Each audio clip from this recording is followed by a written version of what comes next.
Assalamualaikum warahmatullahi wabarakatuh. Kembali lagi di channel Jurnal Horor. Untuk cerita kali ini berjudul Janur Ireng. Menyambut cerita Simple Man mengenai Janur Ireng, saya akan menceritakan kisah narsum yang kebetulan punya pengalaman dengan benda ini. Sekarang saya lagi magang di suatu LSM. Supervisor saya bernama Pak W.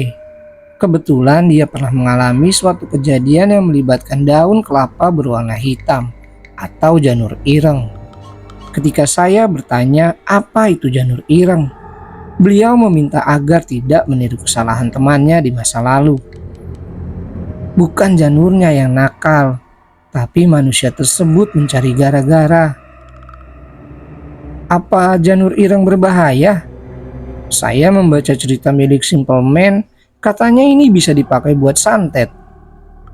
Iya, janur ireng merupakan media santet yang mengerikan.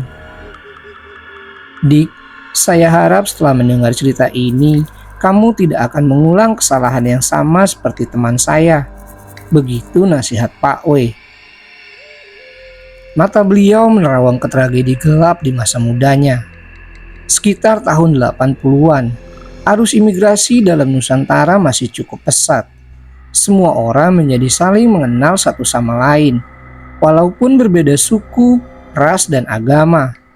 Tidak jarang terjadi asimilasi budaya melalui pernikahan. Di Jawa, saat ada pernikahan, tamu-tamu akan disambut oleh pagar yang terbuat dari daun kelapa. Pagar ini dianyam lalu didirikan di sisi kiri dan kanan setiap jalan, sebagai petunjuk arah lokasi pernikahan. Nama pagar ini adalah janur. Kebanyakan janur berwarna kuning. Tahun-tahun 80-an, perpindahan penduduk antar pulau sering terjadi. Sebutannya transmigrasi. Tokoh utama kita W adalah anak di bawah usia 13 tahun. Dia belum akhir balik. Ayahnya W adalah salah satu pengrajin di bisnis wedding organizer. Si ayah dan kawan-kawannya bertugas merias tempat pernikahan. Yang spesial dari bos mereka adalah beliau punya perkebunan.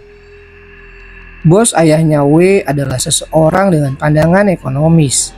Dia menanam banyak tumbuhan di kebun, yang nantinya saat tumbuh akan menjadi aksesoris-aksesoris buat upacara nikah adat Jawa.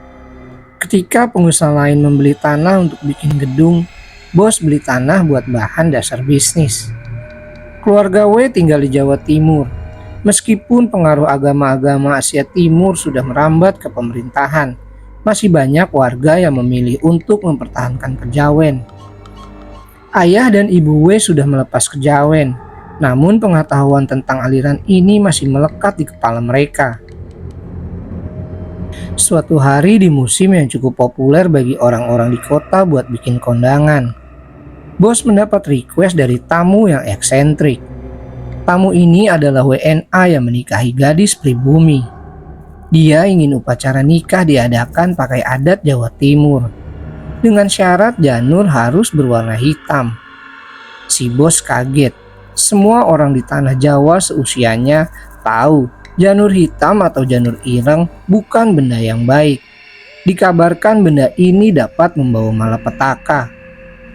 WNA dan gadis pribumi terus berunding hingga akhirnya si bos membatalkan request upacara pernikahan si WNA. K, temannya W, yang ayahnya adalah si bos, merasa kesal. Padahal WNA ini menawarkan uang cukup besar yang cukup untuk membelikan K 3 motor baru. Baginya kepercayaan lama adalah sesat. Seharusnya bos tidak mengindahkan tabu supaya lebih cepat kaya. W pernah mendengar dari ayahnya kalau janur berwarna hitam tidak baik digunakan dalam segi apapun, sebab dipercaya mampu menghilangkan nyawa siapapun yang kena sabet benda ini, baik sengaja maupun tidak disengaja. Di era kolonial banyak dukun menggunakan janur ireng supaya orang-orang Belanda celaka. Sayangnya kebanyakan dukun malah termakan oleh janur ireng sendiri. Sebab menggunakan benda ini untuk santet membutuhkan langkah-langkah ribet serta penuh kesabaran. Ada juga dukun yang berhasil menyerang orang Belanda pakai janur ireng. Hasilnya, orang Belanda tersebut mengalami penyakit aneh yang tak terdeteksi medis. Lama-lama meninggal dunia. Setelah era kolonial selesai, praktek ini jarang diajarkan sebab memakan banyak nyawa. Ya sudahlah, uang bisa dicari. Lagian lu kan cowok, kerjalah buat dapetin motor. N, teman W dan K yang berusia lebih tua daripada mereka berbicara. Tapi uang segitu bisa buat bokap beliin gue motor. Mau motor, mau mobil, selama nggak punya SIM, ya mimpi aja loh. N merupakan anak pemilik warteg, tempat biasa K dan W nongkrong. Usianya lebih tua 5 tahun. Bule itu katanya dari Prancis kan? Gua dengar-dengar dia suka ngoleksi benda-benda aneh. Tiba-tiba N mulai bergosip. Benda aneh kayak gimana? Tanya W. Jadi gini, si bule kemarin mau pakai jasa wedding bokap lu. Dia pernah dilihat oleh warga membawa topeng leak. Ada juga yang melihat dia pulang membawa bulu-bulu binatang. Pas ditanya, katanya dari orang Bunian. Baru-baru ini dia pulang bawa banyak keris. Gila, di saat orang Indonesia mau maju dengan melupakan hal-hal mistis, bule malah mau ikut-ikutan belajar mistis. Canda kak, sepertinya dia sudah tidak semarah tadi.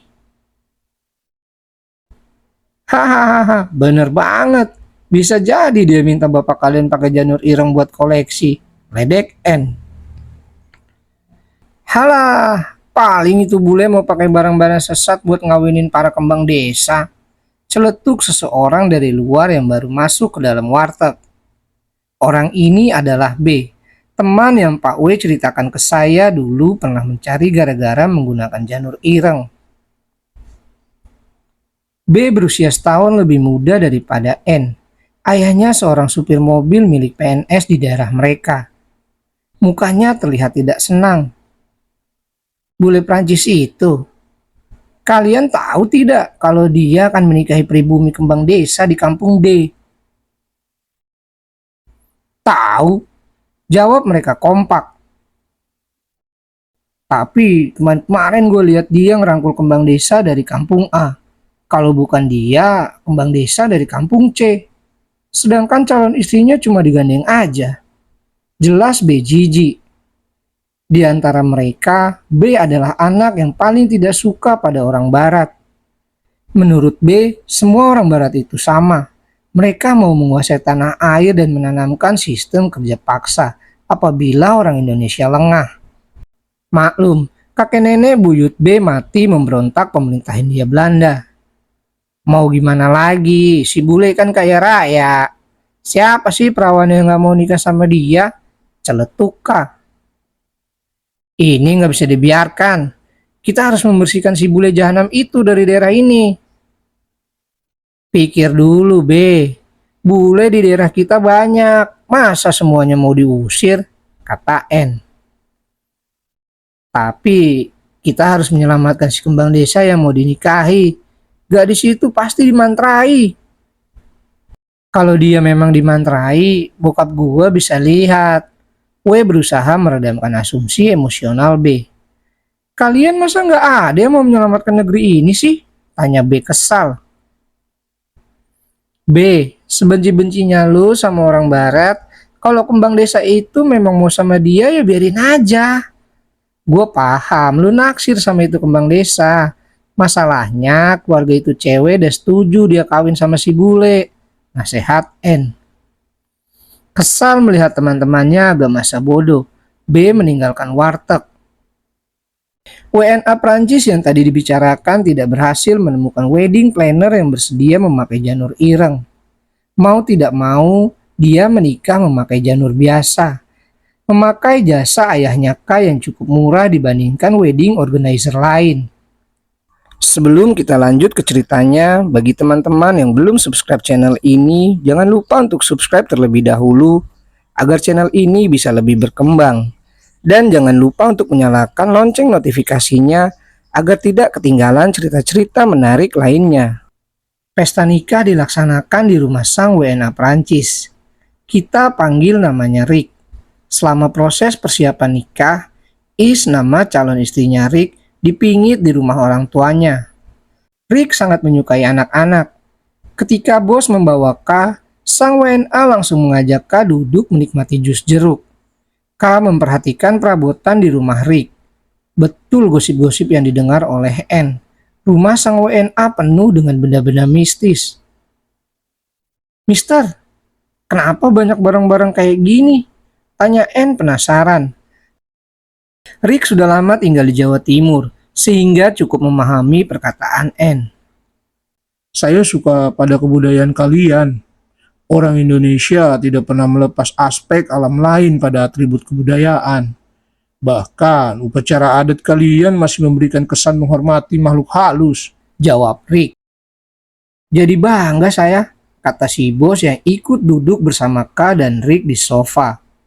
Rick dan bos kembali mendiskusikan rancangan hiasan panggung pengantin. Di tengah pembicaraan ini, si bos meluapkan keingintahuan akan request Rick di hari lalu. Mister, kenapa Anda ingin menggunakan janur ireng sebagai pagar? Rick tersenyum, meminum kopi dan menjawab. Sebetulnya, saya sejak kecil tertarik pada hal-hal mistis. Sayangnya, lingkungan negara Prancis yang cukup Kristiani sangat melarang kami memahami tentang mistis. Lalu, saya mendengar ada kerabat yang bekerja di negara-negara Asia. Kalau ada satu negara penuh hal mistis bernama Indonesia. Kehausan saya akan mengetahui dunia mistis mendorong pribadi untuk menjadi orang sukses, agar saya bisa menyelami dunia gaib, tidak cuma di Eropa. Sebelum datang ke Jawa, saya berputar-putar dulu ke berbagai negara yang tidak terlalu mengharamkan hal mistis. Saya ke Thailand, lalu Laos, Malaysia, dan akhirnya di Indonesia. Berbeda dari berbagai negara-negara lain, kalian punya ribuan kepercayaan berbeda mengenai dunia gaib. Ribuan langkah praktek untuk berinteraksi dengan makhluk halus.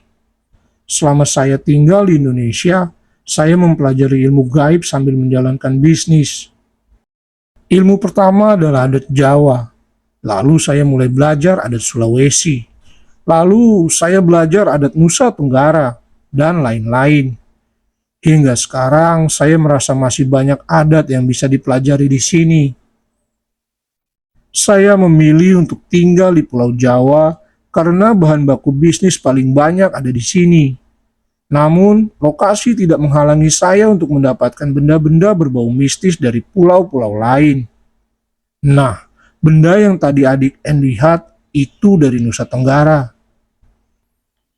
Jadi, alasan Mister memakai janur ireng sebenarnya untuk apa? Anda pasti pernah mendengar bahwa benda ini membawa malapetaka. Sanggah si bos.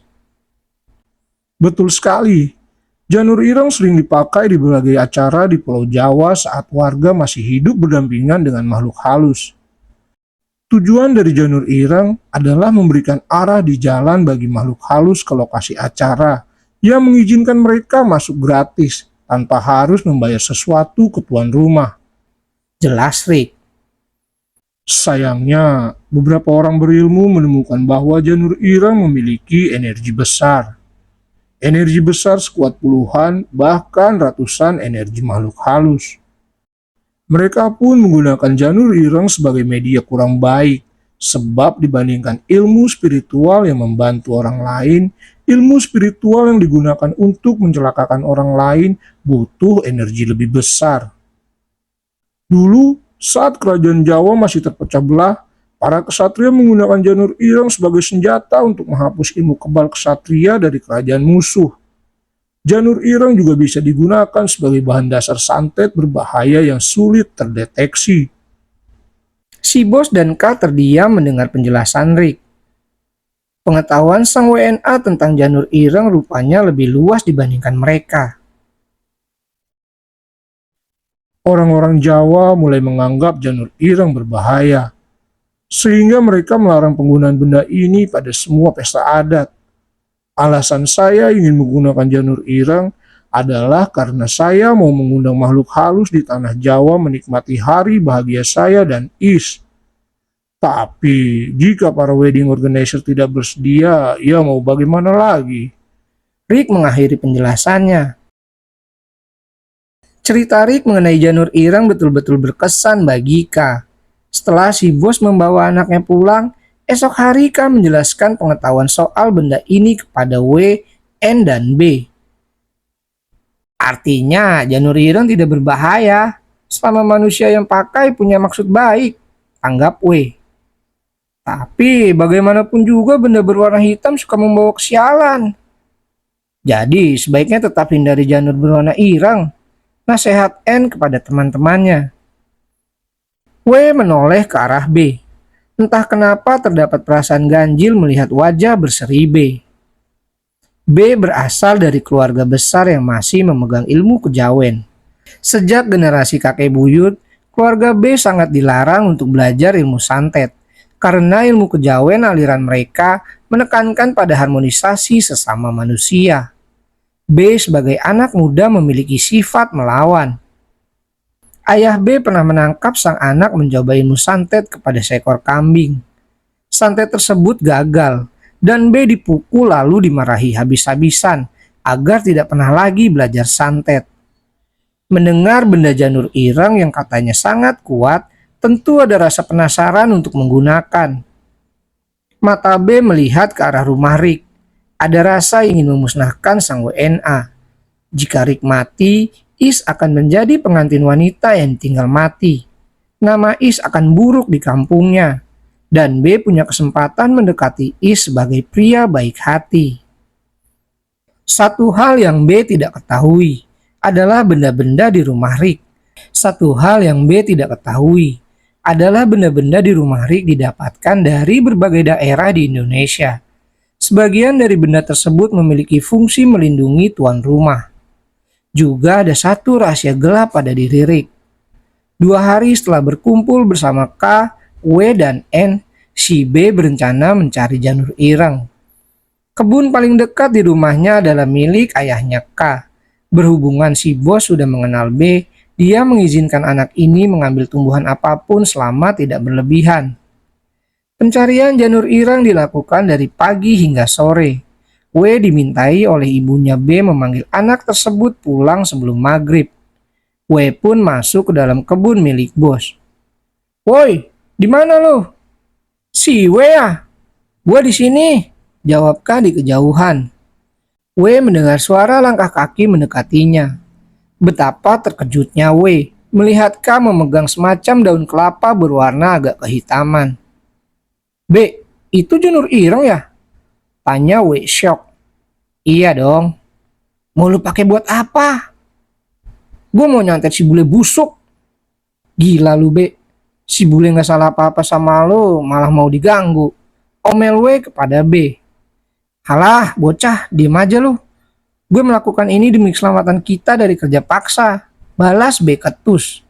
Terjadi pertengkaran antara W dan B, diakhiri dengan B menghajar W, mengancam agar W tutup mulut. W memiliki fisik lebih lemah daripada B, sehingga dia takut dihajar lagi. B menyembunyikan janur ireng di dalam bajunya. Mereka jalan pulang dalam diam. Sampai di rumah B, W tidak mengatakan apapun kepada ibunda B. Takut dipukul lagi. W berjalan ke arah rumah, membayangkan apa yang akan dilakukan oleh temannya B kepada Rick. Membuat W merasa berdosa tidak dapat menghalangi B. Kemudian W ingat kalau K pernah berkata Mr. Rick mengizinkan teman-teman K masuk ke rumahnya untuk bermain. W tahu bertamu lewat sore hari tidak sopan, tapi dia harus memperingatkan Rick. Tidak apa-apa nanti pulang dia diomeli karena keluyuran sampai selesai maghrib. Yang penting Rick tahu dia mau dikerjai. W mengetuk pintu rumah Rick. "Selamat sore Mister, saya temannya K," katanya cukup keras. Kemudian pintu tersebut dibukakan oleh pembantu wanita di rumah Rick. Si pembantu menyuruh W duduk di sofa ruang tamu yang pernah diceritakan K. "Hai, Temannya kah? Sapa Rick masuk ke ruang tamu. Hai mister. Hai mister. Biasanya anak-anak tidak akan bertamu ke rumah orang lain dekat-dekat maghrib. Siapa nama kamu? Ada apa gerangan? Tanya Rick. Si pembantu menaruh teh manis di meja. W mulai menjelaskan mengenai B yang akan menggunakan janur ireng untuk mengerjai Rick. Ah, teman kamu mau menggunakan janur itu. Iya mister, saya kesini supaya Anda berhati-hati. W meminum teh manis di meja melegakan tenggorokannya yang kering. Dek, saya menghargai tindakanmu memperingatkan saya. Tapi bagaimana dengan kamu? Sekarang sudah maghrib loh. Suara azan terdengar cukup lantang. Pikiran pertama W adalah ibunda memegang kemoceng, bersiap memukulnya lalu memotong uang jajannya. Anu, Mau saya antar pulang? Saya katakan nanti ke ibu kamu kalau tadi kamu membantu saya di tengah jalan.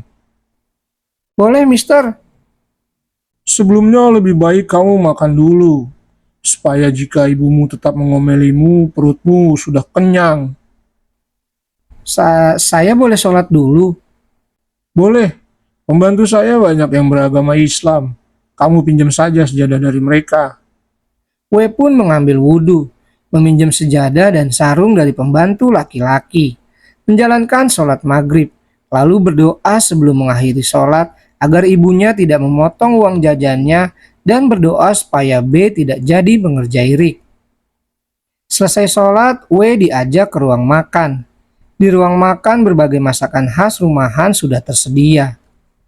Bahkan ada daging sapi yang cuma bisa keluarga W dapatkan saat lebaran. Rick mengatakan supaya W tidak sungkan makan di rumahnya. Tentu saja W senang bisa makan daging sapi. Oh ya mister, saya dengar gosip yang bilang Anda suka merangkul kembang desa, kata W tanpa berhenti makan. Gosip itu tidak salah, tapi tidak benar juga. Jawab Rick. Maksud mister? Sebenarnya sebelum kamu menanyakan ini, beberapa pembantu saya juga menanyakan hal sama. Orang yang melihat saya merangkul perempuan, lalu membawa mereka masuk ke rumah saya, sebetulnya orang itu punya indera keenam. Para perempuan yang saya rangkul itu, mereka sudah mati, tapi arwah mereka penasaran. Mendengar jawaban tersebut, W hampir keselak menelan daging. Para kembang desa yang dikabarkan dirangkul oleh Rick, menurut pengakuan dari desa masing-masing, sebenarnya sudah lama mati. Namun karena jaringan komunikasi masih belum merata, berita kematian mereka tidak banyak yang tahu selain warga desa. W pernah dengar cerita ini, tapi tak percaya. Kenapa Mister bawa ke rumah? Apa Mister mau memelihara mereka? Tanya W agak ngeri. Nak, apa kamu percaya ilmu satanisme? Enggak, tapi kalau arti setan paham. Aliran satanisme berasal dari Eropa. Sama seperti dukun-dukun di negara ini. Satanisme menggunakan ilmu magis milik makhluk halus untuk menyelesaikan masalah. Saya tidak dapat mempraktekkan ilmu kalian karena darah saya tidak berasal dari negara ini. Tetapi saya bisa melakukan praktek satanisme karena setan selalu ada di mana-mana. Saya menggunakan ilmu satanisme untuk membantu arwah-arwah para gadis malang itu menemukan pencerahan. Alasan mereka gentayangan. Setelah itu mereka pergi sendiri dari rumah ini. Jelas Rick. Aliran setan. Rupanya orang barat juga ada perdukunan. Begitu pikir W. Setelah makan, W diantar oleh Rick pulang naik mobil. Sampai di rumah, ibunda dan bapak W berterima kasih kepada Rick. Lalu mengomeli W supaya jangan keluyuran lagi malam-malam. Takut anak mereka diculik oleh sosok wewe gombel. Malam itu B meminta tolong pada tetangga yang memahami ilmu santet. Cara menggunakan janur ireng. Si tetangga mau mengajarkan B dengan syarat. Kejadian apapun setelah santet dilakukan harus B sendiri yang bertanggung jawab. Si tetangga mengajarkan B langkah paling sederhana. 2 hari setelah W melihat B memegang janur ireng, ada keanehan pada dirinya. Setiap malam ada suara seperti kelelawar di atap rumah. Namun sang ayah tak menemukan hewan tersebut. B jarang muncul di warteg tempat biasa dia dan kawan-kawannya ngumpul. W khawatir sesuatu terjadi pada B. Orang tua B mengatakan kalau anak mereka sedang sibuk belajar untuk ujian sekolah minggu depan. B melarang siapapun masuk ke kamarnya. Berhubung batang hidung B tidak terlihat, W menceritakan tentang rencana B menggunakan janur ireng kepada Rick pada K dan N. Gila sih B, kita harus ketemu sama dia sekarang, kata K. Betul, janur ireng bukan mainan. Kalau B salah langkah sedikit aja nyawanya bisa terancam, dukun N. Tapi gimana kalau orang tua B tahu, gua yang dihajar. Tenang weh, ini demi kebaikan si B. Kalau si B mau hajar lo lagi karena perbuatan baik, kita bakal membela lo, dukung N. Mereka bertiga sepakat pergi ke rumah B sore ini jam 5 waktu bokapnya si B pulang. Sesuai rencana, mereka bertiga mengetuk pintu rumah B. Nyokap B membuka pintu, mempersilahkan mereka bertiga masuk. Ruang keluarga B menyatu dengan ruang makan. Sang ayah terlihat sedang meminum kopi sambil geleng-geleng. Khawatir anak semata wayangnya tidak mau keluar kamar sejak pagi ini. Dipaksa bangun dari kasur, B mengeluh ngantuk berat. Kemarin setelah pulang sekolah, B mengatakan dia mau belajar keras sebab ibu guru berkata minggu depan ujian. Namun B hanya keluar kamar sekali, itu pun untuk mengambil minum. Setelah itu tidak lagi.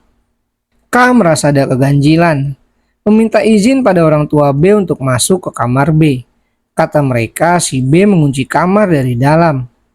W sebenarnya merasa canggung menceritakan maksud asli mereka datang ke rumah B. Namun jika tidak diceritakan segalanya akan terlambat. Om, tante, jadi begini. Mendengar cerita si W, wajah ayah B langsung memerah. Wajah ibu B langsung pucat pasi. Kedua pasangan ini segera bangkit berdiri dan menggedor pintu kamar B. Buka sekarang, teriak sang ayah murka. Nak, buka, teriak sang ibu ketakutan. W, K, dan N cuma bisa diam melihat orang tua B berteriak-teriak memanggil anak mereka. Semakin tak sabar, ayah B mendobrak pintu kamar. Betapa terkejutnya mereka ketika melihat pemandangan di kamar sang buah hati. B terbujur kaku di lantai dengan posisi tangan seperti pocong. Di mulut B terdapat janur ireng yang masih dikunyah berkali-kali hingga gigi B terlihat mau rusak. Setiap pori-pori di kulit jari-jari milik B mengeluarkan darah. Mata B terus mengalir air mata karena merasa kesakitan. Ibu B terjatuh lemas. Sedangkan sang ayah sigap meraih tubuh B, berusaha menyembuhkan anaknya menggunakan setiap doa-doa yang ia ketahui. W, K, dan N berdiri kaku, shock melihat kondisi tak wajar B. Ibu B berusaha berdiri, menyuruh mereka bertiga memanggil warga. Saat mereka bertiga memanggil warga, sang ibu ikut membantu ayah B membacakan doa-doa penyembuh. Sayang kondisi B tidak berubah. Janur yang dikunyah berkali-kali tidak rusak, walau sudah lama tertahan di mulut.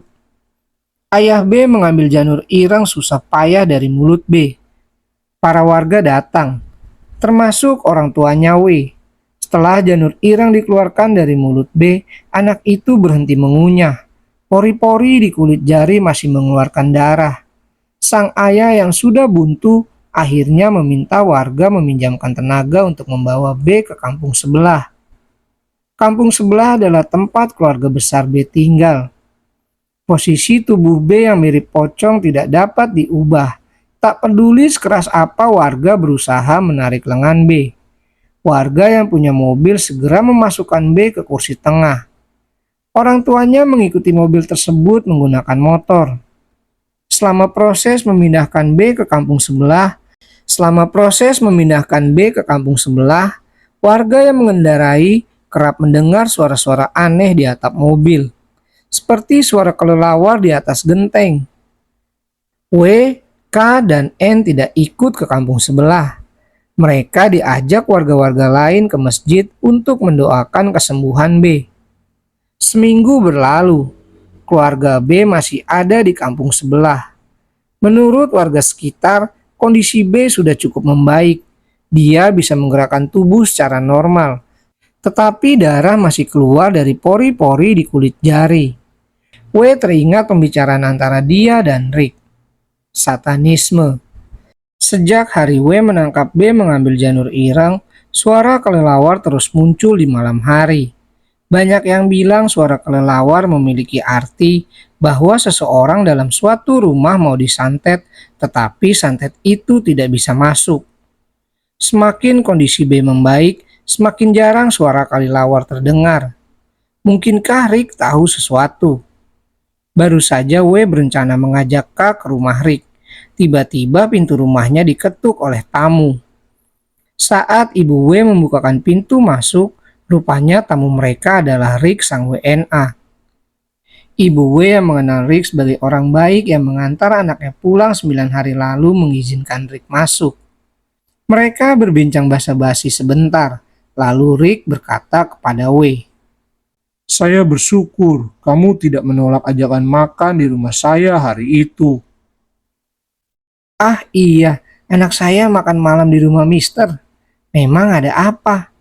Tanya ibu W penasaran. Jadi begini, Anda pasti juga sering mendengar suara kelelawar di atap rumah kalian akhir-akhir ini. Sebenarnya kelelawar itu adalah santet yang dikirim untuk mengganggu W. Apa? Kata W dan ibunya bersamaan. Saya sudah mendengar kondisi adik B. Saya sungguh sedih, tetapi mau bagaimana lagi? Adik B mau mencelakakan temannya sendiri. Mister, tolong jelaskan. Saya tak paham apa yang sebetulnya terjadi.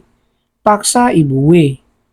Rick menjelaskan hari di mana W melihat K mengambil janur irang dilihat dari gangguan yang sekarang dialami oleh B. Santet yang digunakan merupakan teknik santet penggunaan janur irang paling sederhana. Santet ini menuntut agar siapapun yang mengetahui tujuan si pelaku untuk mati. Tetangga yang mengajarkan B cara santet ini tidak kena imbas, sebab dia tidak tahu siapa yang akan B ganggu. Santet ini menuntut syarat tersebut sebab jin yang dimintai tolong merupakan sosok kuntilaki. Mereka kerap meminta tumbal manusia. Untuk mempersulit pencarian tumbal, kuntilaki meminta pelaku memilih orang yang tahu tujuan digunakannya santet ini. Biasanya orang tersebut adalah orang dekat pelaku, karena sudah naluri manusia menjelaskan rahasia kepada orang dekat. Makanan yang W makan di rumah Rick sudah didoakan menggunakan ilmu Toraja oleh pembantu yang kebetulan berasal dari Sulawesi. Ilmu milik orang Toraja dulu terkenal dapat menghalangi santet masuk ke tubuh manusia.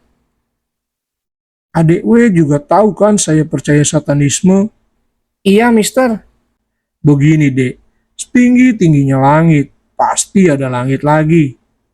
Di hari adik B mau mencelakai saya dan kamu, saya bertaruh besar untuk meminta tolong kepada demon batin. Dia berasal dari bangsa paling kuat dalam ilmu perdukunan, supaya santet berbalik ke tuannya. Ibu W langsung berkata panik. Anda pengikut setan. Bukan, bukan. Lebih tepatnya saya ini seperti dukun, menggunakan kekuatan makhluk halus untuk menyelesaikan suatu pekerjaan. Jelas Rick lagi. Saya tahu, membuat B menderita karena santetnya sendiri itu memang kejam. Namun B harus menanggung kesalahannya. Dia ingin mencelakakan orang yang tidak disukai, serta temannya sendiri demi kepentingan pribadi. Pada akhirnya dia masuk ke dalam lubang jebakannya sendiri. W, jadikan temanmu ini pelajaran untuk tidak menggunakan cara kotor demi mencapai tujuan. Rick kembali ke kantor tempat bisnisnya berjalan. Ibu W sujud syukur mengetahui sang anak gagal mengalami nasib serupa B. Suara kelelawar di atas atap pada malam hari semakin berkurang, mengikuti perkembangan kesembuhan B. Menurut penjelasan Rick, kuntilaki adalah bangsa jin yang keras kepala. Meskipun santet yang mereka berikan mengenai B tuan mereka sendiri, kuntilaki akan tetap mencoba menyelesaikan misinya, yaitu mencelakai W. Kesembuhan B menandakan pengaruh santet janur ireng semakin melemah. Sebulan kemudian, keluarga B kembali ke daerah tempat W tinggal. Para kuntilaki sudah menyerah mengganggu W dan Rick. Keluarga B segera bersilaturahmi dan meminta maaf kepada keluarga W dan Rick. B menjadi seorang pendiam. Dia akan bertingkah tidak nyaman ketika menemui pohon kelapa. Menurut ayahnya B, itu karena trauma pada janur ireng. Pesta pernikahan antara Rick dan Is berlangsung bahagia. Orang tua Is tinggal satu rumah bersama Rick. Ketika kerusuhan 98 terjadi, Rick mengajak Is, anak-anaknya dan orang tua Is tinggal di Singapura. Perusahaan milik Rick masih berdiri hingga sekarang. K meneruskan usaha wedding organizer ayahnya, menambah aspek modern pada desain nikah. N tidak meneruskan warteg, dia berhasil menjadi PNS. B berhasil sembuh dari trauma. Sekarang dia bekerja sebagai pedagang. W menjadi pekerja di LSM. Sekarang dia adalah supervisor saya sekaligus manajer di LSM tersebut. Saat saya mendengar soal demon batin, saya auto nge-google siapa gerangan makhluk ini. Rupanya batin merupakan nama dari setan berwujud manusia berekor ular. Rupanya batin merupakan nama dari setan berwujud manusia berekor ular. Setan ini dulu disembah sebagai dewa obat-obatan serta dipercaya mengajarkan ilmu perhiasan kepada manusia. Setan ini dapat memindahkan seseorang atau sesuatu di badan orang tersebut ke tempat lain. Semua dewa-dewa yang nenek moyang kita sembah, bahkan orang Indonesia sendiri, adalah perwujudan dari makhluk halus. Dulu kita menyebut mereka sebagai dewa, sekarang kita menyebut mereka setan.